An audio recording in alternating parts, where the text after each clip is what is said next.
Gravando aqui. Travou aí. Gravando aqui. Show de bola. Tá gravando já? Tá gravando.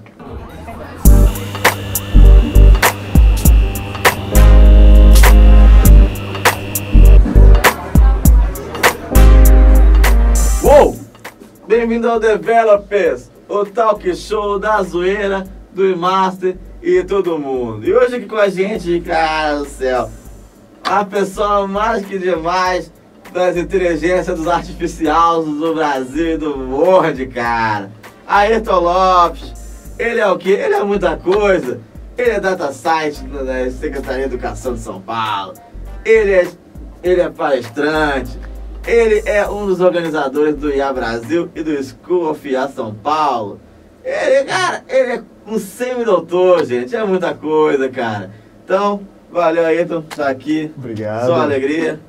Como é que estão as coisas aí? Como é que tá tudo maravilhoso e tudo mais?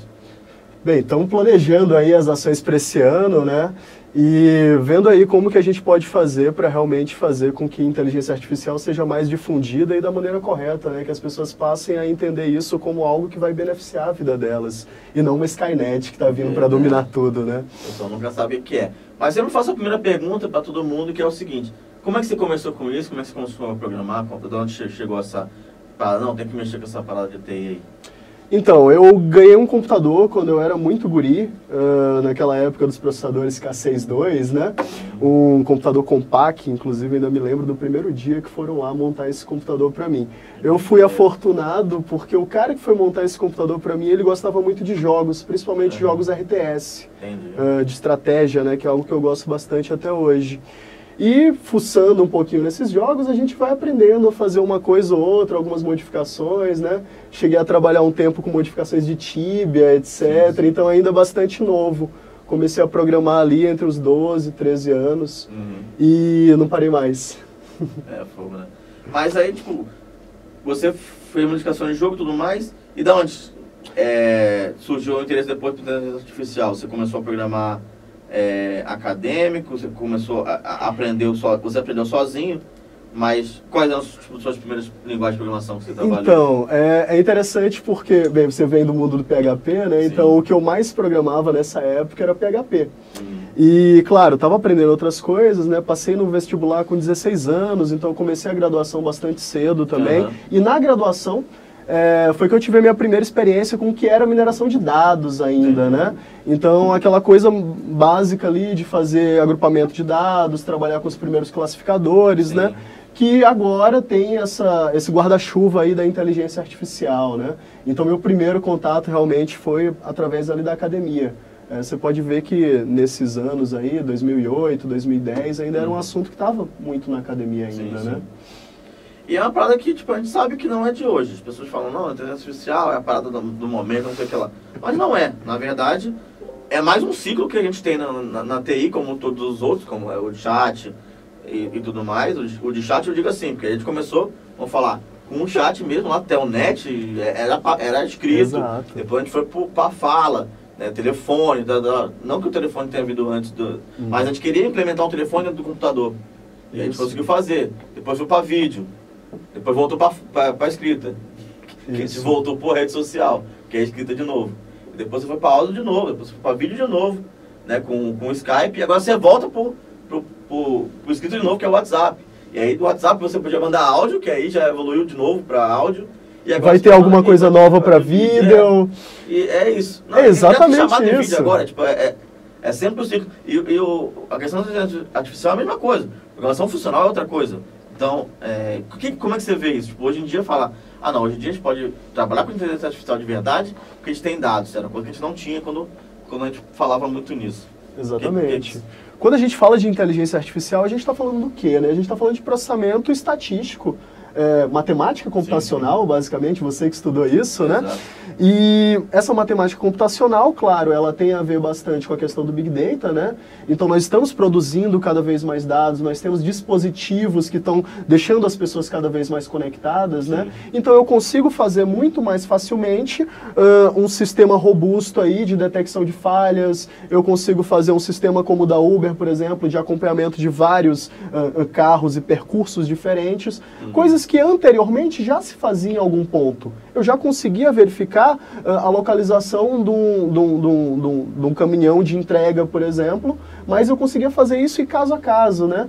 Hoje em dia não, hoje em dia a gente tem aí uma questão de paralelismo, né? Uma questão de processamento computacional, né? Muito mais barato, inclusive, que facilita tudo isso, né? Mas inteligência artificial, gente, nada mais é que isso, é um ciclo. Então nós temos aí chatbots, né, que estão muito em voga, mas chatbots vêm da década de 80, né? As redes neurais artificiais, as primeiras proposições de redes neurais foram lá na década de 40.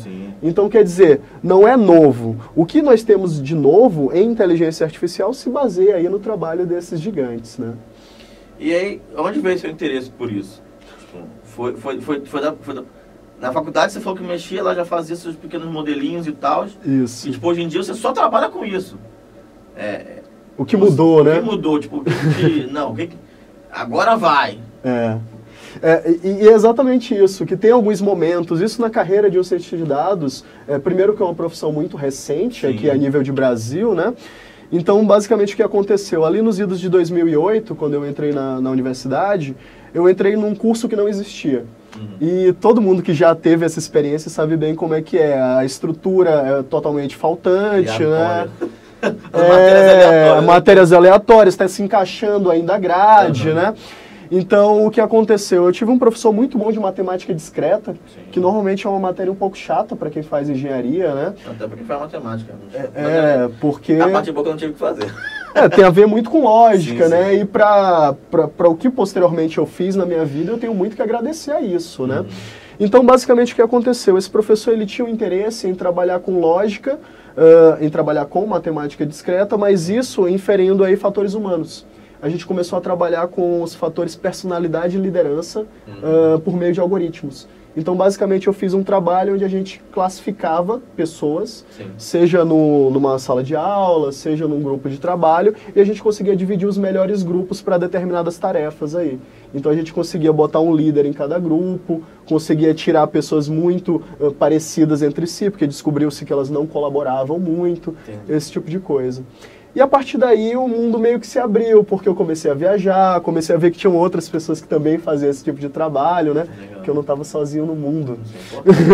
O sentido de pertencimento, o sentido de comunidade é muito importante para quem trabalha com isso, né? E aí, a posteriori, comecei a fazer outros projetos, né? Em 2010, a gente teve um evento lá, eu sou do Maranhão, tá? Já falou, tá? Eu sou de São Luís, no Maranhão, eu fiz a Universidade Estadual de lá, então eu estava num meio ali que as pessoas estavam começando a se atentar para isso e a gente tinha as primeiras oportunidades. Então, a primeira vez que eu vim para São Paulo foi para fazer um curso no ITA. Foram escolhidos 5 alunos de cada uma das universidades de lá, tanto da Estadual, quanto da Federal, quanto do Instituto Federal. A gente veio fazer um curso aqui em Inteligência Artificial, em Bond Graphs, aviônica, dentre outros assuntos ali. Claro que o ITA tem seus mestres, né? Foi fenomenal a experiência, conhecer os laboratórios lá do IAE, ver uma turbina de perto e os caras falando lá de uma explosão que houve lá e tal. Eu, caramba, pô, isso é verdade, isso é tátil, é algo que eu posso... E isso para um cara que tinha acabado de ingressar no curso ali, ainda novo, poxa, foi fenomenal, né? E aí, a partir disso, eu tive uma outra bolsa de iniciação científica com outro professor, que foi justamente o cara que levou a gente para esse curso no ITA. Comecei a pentelhar ali a cabeça dele e tal. Me aceita, vamos fazer um trabalho. Que dá certo. Vai que dá certo. Tem que pensar positivo, né? E aí a gente fez um trabalho com relação à localização de ônibus urbanos lá na nossa cidade. Levantamos antena, né? Algo que era bem novo, utilizando access points de computador, AP, convencional, porque na época a GPRS ainda era bastante caro, né? Utilizando Java. Java, dá pra usar Java. Dá pra usar Java, gente. Tem inteligência artificial em Java também. Isso não tinha tanto de inteligência artificial, mas foi minha primeira experiência ali também com o que viria a ser IoT, né? Que é uma coisa que hoje eu dou aula e tal, e também sou muito grato por essa experiência. Aí, posteriormente, em 2013, Eu fui para um evento na área, Summer School on Big Data. Foi a primeira vez que eu ouvi falar em Big Data e vi ali as pessoas que estavam envolvidas nisso. E esse evento foi patrocinado por uma empresa e essa empresa pagou estadia, pagou passagem, etc. Sendo que era um evento para mestres e doutores e na época eu ainda era graduando. Sim. Mas tudo bem, né? Tá lá, né? Tava lá, me escolheram, tamo junto, né? E eu tava almoçando no segundo dia de evento, conversando com um cara sobre surf e tal. Meu irmão era surfista, é algo que lá em São Luís a gente gosta bastante, né? E do nada chegou um professor, se apresentou, né? O professor Leandro Nunes de Castro, que foi meu orientador lá no mestrado do Mackenzie. E ele perguntou, você publica? O que você está fazendo? Eu, então, estou na graduação ainda. Ele tinha perguntado qual era o meu doutorado. Doutorado em quê? Então, 15 anos de doutorado. Tô terminando aqui já. E aí, bem, acho que eu tenho uma oportunidade para ti. Poxa, cara, tu ouve isso, manda um e-mail na mesma hora, né? Bora conversar. E aí, depois de 3 meses, eu estava aqui em São Paulo, apresentando um trabalho para o laboratório, trabalhei um tempo numa empresa dele, depois passei no mestrado e vim morar aqui. Veio pra cá de vez. E foi aí que eu fiz meio que essa transição para trabalhar mesmo mais com questão de aprendizagem de máquina, ciência de dados. E como que é a questão que você falou, tipo, nesse meio todo, muito de academia, e como que é a realidade da aplicação disso no mercado? Porque agora você também mexe bastante com o mercado. Como que você vê essa transição sua e de pensamento mesmo? Que a academia tem um pensamento tipo, mais conservador, mas você consegue errar mais. Vamos falar assim, você consegue explorar mais coisa. No mercado não, se você erra, fodeu. Exato. E a gente vê isso em primeira mão. Sim. Porque, pensa bem, é uma área nova, então tu não tem um PO especializado naquilo, tu não tem um Scrum Master que sabe mexer com problemas em inteligência artificial, com projetos em inteligência artificial, tu não tem nenhuma metodologia ágil que atenda projetos em ciência de dados e inteligência artificial. E bem, a gente tem que construir isso de algum modo, né?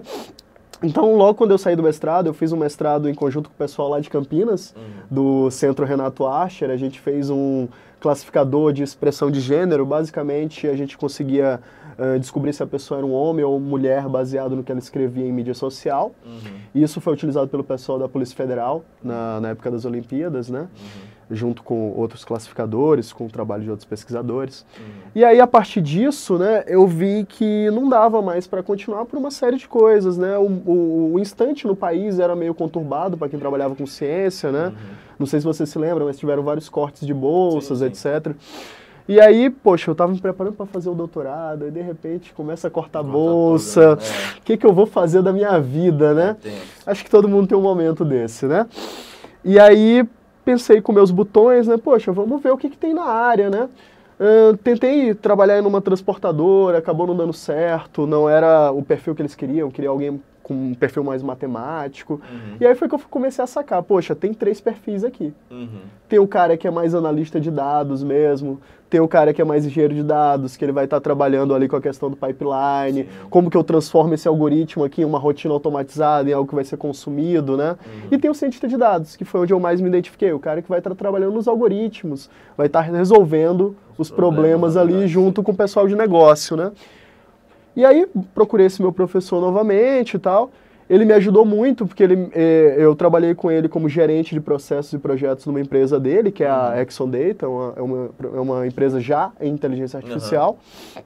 E isso me deu uma visão das coisas, porque eu estava trabalhando com pessoas que eu conseguia ver esse perfil nelas. Ainda não me encaixava muito bem em nenhum deles, mas já conseguia ver isso, né? E aí, poxa, eu vi que eu tinha que fazer essa transição também, tinha que me tornar algum daqueles ali. Comecei a estudar mais, né? Passei no doutorado, comecei a trabalhar na Duratex, trabalhei um ano lá, primeiro alocado pela F-Câmara, depois como funcionário do Duratex, e agora estou onde estou. Então a minha transição foi muito disso, foi entender qual era o meu papel naquela coisa ali, naquela máquina. A gente é uma engrenagem numa grande máquina, né? E é mais ou menos isso, acho que cada um tem um ponto ali de descobrimento, né? E você é do Maranhão, você vai para São Paulo, como que foi essa transição para você de cultura e tudo mais? Foi suave? Então, eu fui bem recebido, cara. Primeiro porque É difícil, concordo. Coisa rara hoje em dia. Concordo. Mas é porque no laboratório onde eu fui inserido, tinham muitas pessoas de outros lugares, tinha um pessoal de Recife, meu co-orientador é um cara que sempre morou em Campinas, não gosta daqui da cidade de São Paulo. Parece comigo, né? Parece, o nome dele é Rodrigo também, inclusive. Tranquilo. Então, assim, nesse primeiro momento foi legal. A transição para a empresa é que foi uma coisa um pouco mais conturbada, porque, claro, a empresa está trabalhando com muito mais gente, se troca muito mais de pessoas numa equipe, né? Exato. Então, as relações de confiança, elas também mudam um pouco, né? Ainda mais a gente que tem que estar trabalhando ali sempre alocado junto com o pessoal de negócio, né? Infelizmente ou felizmente, o cientista de dados, ele não é aquele cara que vai resolver os problemas da tua empresa, tá? Inclusive, é uma coisa que eu falo muito nas palestras, nos cursos. Ele é um cara que ele vai entender aquele problema, mas ele precisa de alguém que esteja lá, que possa fornecer os dados, que possa fornecer as KPIs do que é o bom, do que é o ruim, do que de fato vai fazer com que o teu negócio cresça, né? Vai dar oportunidades, etc. Né? Cara, a gente tem uma questão assim, que é a questão da educação em si. A gente tem, tipo, a inteligência artificial, a gente tem inteligência artificial, tem várias outras coisas que, tipo, que elas avançam, vamos falar assim, numa proporção muito rápida, e a educação no Brasil não consegue acompanhar isso. E você está trabalhando na Secretaria de Educação. Não que isso faça sentido por isso, mas você também dá aula. Sim. Então, é difícil para o professor acompanhar isso, e é difícil para a faculdade poder, tipo, abordar isso para os alunos. Qual a solução? Tipo, para onde você... Não que você vai resolver o problema, mas como você começaria a pensar numa solução para isso? Inclusive, muito boa pergunta, tá? Porque é realmente algo que eu venho me atentando bastante nesse 1 ano pra cá que eu venho dando mais aulas, né? Porque, de fato, a gente não consegue formar pro mercado, tá? Você deve ter N experiências com relação a isso. As faculdades, elas não formam mais para o mercado, elas não formam um profissional que ele seja capaz de se adequar ao mercado cada vez com essas mudanças mais constantes, né? E por que isso? Porque muitas vezes o professor ele também não é incentivado a isso. Tá bom? O professor de universidade aqui no Brasil, pelo menos das maiores universidades, ele tem que ser pesquisador, ele tem que ser um cara que vai escrever também, ele tem que ser um cara que ele vai estar coordenando um curso, ele vai estar dando aulas de substituto, etc. Então, quer dizer, ele tem que ser um meio campo, ele tem que ser um atacante, ele tem que cruzar a bola, ele tem que cabecear. Sim. Né? Então, como que esse cara vai acompanhar também as diferentes tecnologias, né? Por isso que eu me sinto afortunado por eu estar no mercado e conseguir fazer isso. Porque eu sei que muitos não vão conseguir. E, infelizmente, isso é um problema que afeta muito as pessoas que querem entrar em inteligência artificial, as pessoas que querem acompanhar, de fato, o que está sendo feito como estado da arte. Não só isso, né? Na verdade, qualquer coisa. Você pode pensar, qualquer coisa de TI, a gente é muito rápido. Sim. E é complicado. E ainda mais porque a gente também tem um outro problema no Brasil, que é a questão de iniciação em outras línguas, em outras culturas. Muito do que se é produzido em inteligência artificial não se tem tradução. A gente tem algumas iniciativas, inclusive na AI Brasil, a gente tem algumas, você já deve ter visto no grupo. A gente traduz alguns artigos, livros, claro, com autorização. Também estamos trabalhando aí com repositórios abertos, né? Justamente por conta disso, porque a gente também vê essa necessidade. O público em inteligência artificial ele é o mais variado, tá? A gente já teve, inclusive, dentista procurando como fazer inteligência artificial. E nos cursos também, eu dou aula em curso de MBA, principalmente. Então você vê lá, desde a pessoa que trabalha com agricultura na Monsanto, até a pessoa que está mais na área de finanças, etc. Como que eu faço? Né? Eu tenho que agregar algo para todos esses públicos, né? É complicado. E outra coisa que se fala muito, que você até falou no começo, que é a questão do chatbot. E a ideia que o chatbot resolve todos os problemas do mundo. O que você tem a falar sobre isso? Então... a verdade é que o chatbot ele é uma coisa muito de design de conteúdo, né? Design de conversação. É como se eu estivesse conversando aqui com você, só que eu tenho opções mais finitas, né? De onde aquela conversa vai me levar. E bem, as pessoas ainda não entendem muito bem isso, né? E as pessoas vendem como se não fosse isso, né? Porque basicamente o que tu tens ali são várias APIs onde tu está consumindo os serviços N, né? Sim. Então, primeira coisa, como que eu mapeio isso, né? Que serviço que eu vou estar de fato utilizando, qual público que eu vou estar desenhando essa conversa, né? Sim. Quem quiser acompanhar mais um pouco sobre isso, tem uma comunidade chamada Chatbot Brasil, né? Sim. O pessoal discute bastante sobre isso. Cara, e aí, tipo, essa questão de dar aula, você falou, deve aparecer muita coisa de tudo, como você falou, tipo, tem pessoas de vários lugares que querem chegar e aprender. Tipo, o que tem de diferente nessa parada? Então, como a gente estava comentando, né, há pouco tempo atrás, eu vi muito que eu podia também aprender com meus alunos, né? Então, eu já tive aluno, por exemplo, que fez um trabalho belíssimo ali sobre exploração ali de determinadas pragas que podem afetar o ecossistema aí de lavoura brasileiro, né?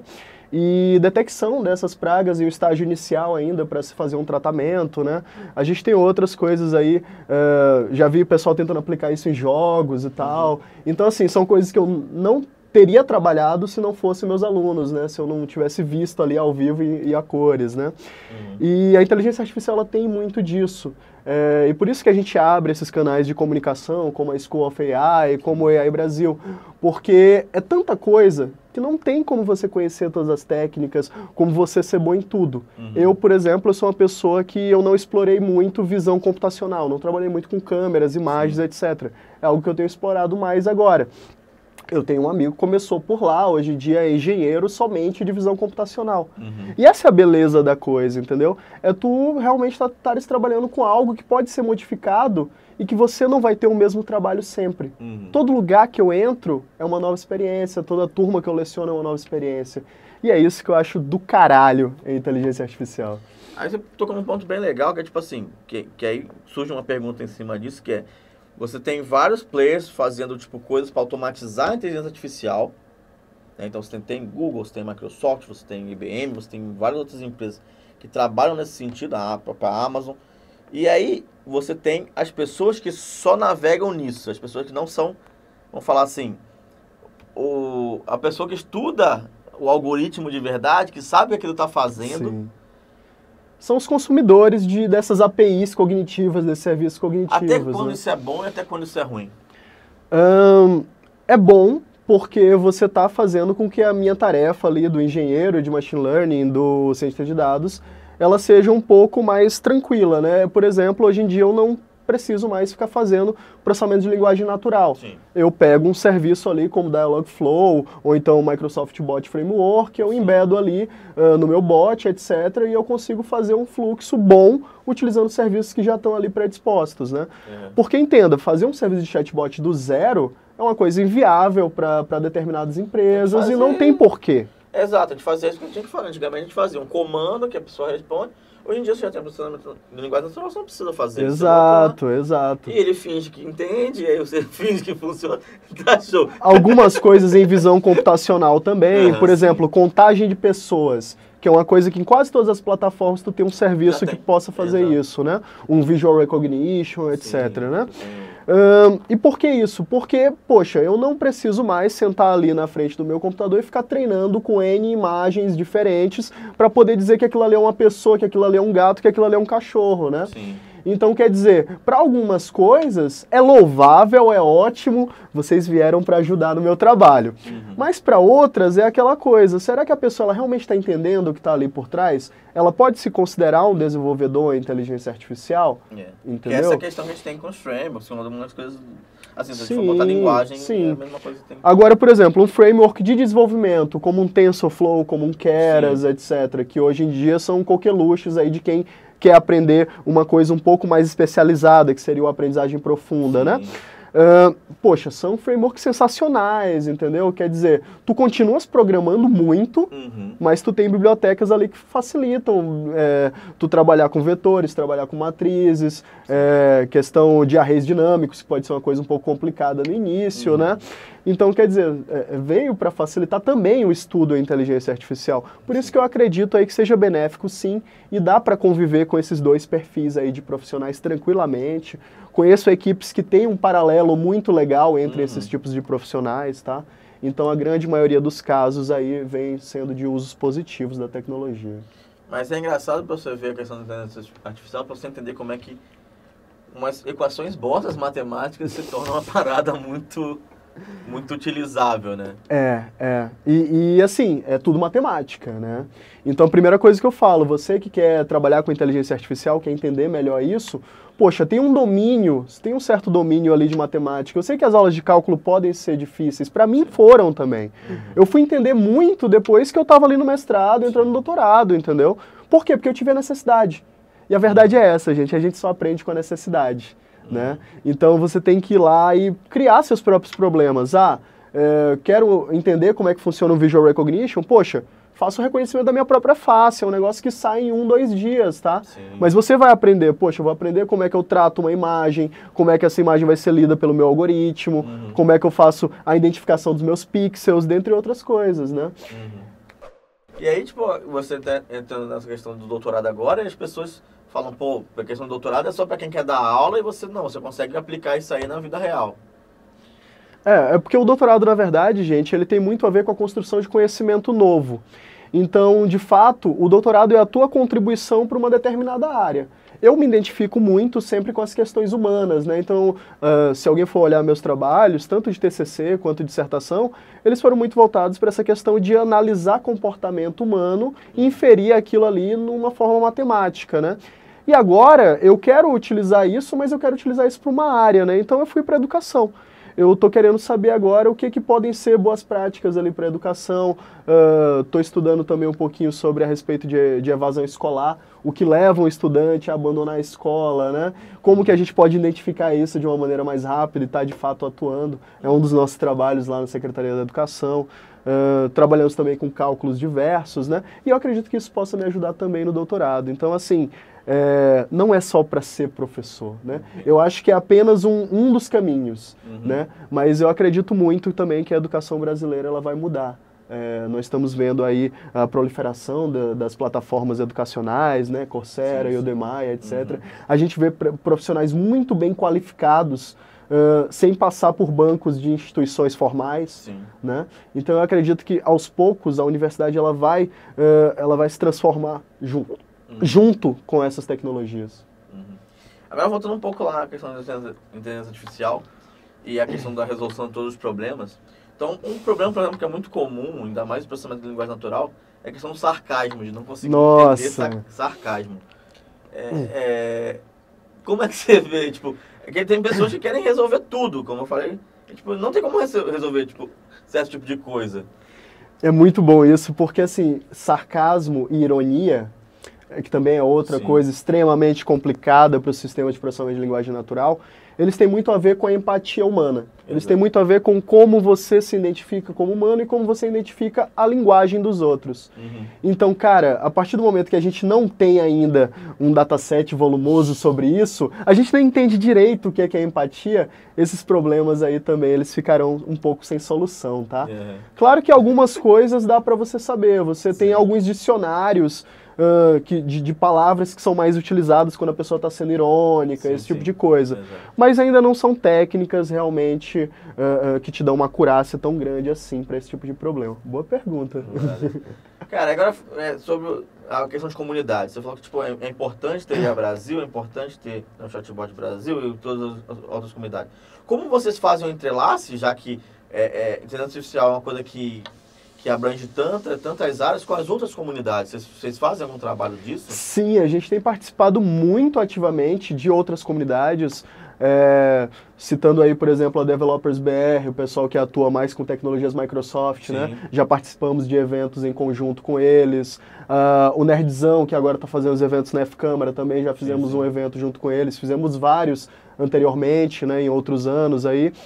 E, bem, se você tem uma comunidade que trabalha com alguma coisa que tem a ver com inteligência artificial, algum tópico em inteligência artificial, pode vir nos procurar também, podemos tirar dúvidas aí, podemos fazer eventos em conjunto, cursos, etc. Estamos abertos a isso. Tanto a School of AI SP quanto a AI Brasil são iniciativas totalmente gratuitas, tá? Nós nunca vamos cobrar por algo que seja com esses nomes, tá? Tenho também minha consultoria, claro, quem quiser fazer trabalhos monetizados aí. Mas o intuito com as comunidades realmente é sempre ter tudo de maneira gratuita, tá? Inclusive o nosso evento, o AI Fest, que foi um dos maiores eventos aí abertos em inteligência artificial do Brasil, foi totalmente dessa maneira, né? E pretendemos continuar assim. Então, já que essa é a última pergunta, mas ele já adiantou, isso que é bom, que as pessoas de inteligência artificial já sabem o que a gente vai perguntar. Sobre o IAFES, como é que foi a organização? O que vocês acharam? É difícil organizar um evento desse em São Paulo, no Brasil? Foi difícil, a gente teve muita ajuda. O Pedro Bezerra, que é um dos co-organizadores, foi um cara genial, assim, soube lidar com várias adversidades que tivemos ali para a organização. Tivemos a ajuda aí dos parceiros da IBM, também a IBM Developer. O evento foi lá, né? E acabou sendo muito bom. Tivemos a palestra magna do Gandur, né? Que é um dos maiores cientistas brasileiros aí. Tive uma trilha lá sobre inteligência artificial na prática, então o pessoal que tem mais essa pegada de destrinchar algoritmo, né? E foi muito bom ver as salas lotadas, porque não é um assunto fácil, gente. A gente entende que é complicado, tá? E estamos aí para isso, para descomplicar um pouco isso, tratar de uma maneira mais leve, fazer coisas divertidas, porque afinal de contas, para você se encontrar em inteligência artificial, você só se encontra fazendo algo que você se importa e que você se diverte fazendo. Pô, valeu demais, Ayrton. Muito bom, cara. Deixa aí tua mensagem pra galera que tá assistindo a gente. Bem, show. Galera, acompanhe aí as mídias da AI Brasil, da School of AI SP, estamos ali no meetup.com. Tem os materiais também no meu ResearchGate, só pesquisar Ayrton Lopes, A-H-I-R-T-O-N, esse H aí que sempre mata todo mundo. E é isso, gente. Quem quiser aí, pode falar comigo, com o Pokémon aí, que ele tem também meus contatos. E muito obrigado a todos por nos acompanharem aqui. É isso aí, galera. Então curta esse vídeo, compartilha, entra no nosso canal do Telegram, que agora a gente tem canal do Telegram, tá aí na descrição do vídeo. Cara, e manda pra galera toda, manda, sei lá, pra cegonha, manda pra quem você quiser. Pra estratosfera. Isso aí, gente. Valeu demais, Ayrton. Até a próxima. Valeu. Developers!